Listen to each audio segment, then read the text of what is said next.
नमस्कार मैत्रिणी, ब्लाऊजच्या पीसवरती किंवा अस्तरवरती डायरेक्ट बाही कटिंग कसं करायचं, तर मापाचा ब्लाऊज घ्यायचा, अशा प्रकारे मांडून घ्यायची बघा बाही.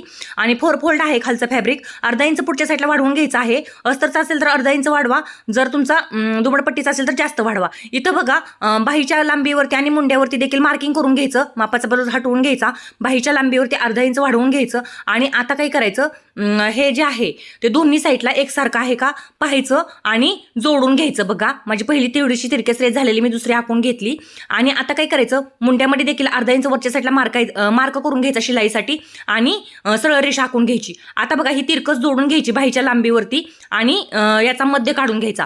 वरच्या बाजूला तिरकस सरळ रेषा आखून घ्यायची आणि खालच्या मध्यामध्ये अर्धा इंच दोन्ही बाजूला सोडायचं त्या रेषेवरती आणि बाहीचा सेप देऊन घ्यायचा. आतल्या साईडला 1.5 इंच बाही वाढवून घ्यायची आणि अशा प्रकारे बाहीचं कटिंग आता करून घ्यायचं. तर ही बाही अजिबात चुकत नाही. ही बाही कटिंग तुम्हाला आवडल्यास लाईक आणि सबस्क्राईब नक्कीच करून घ्या.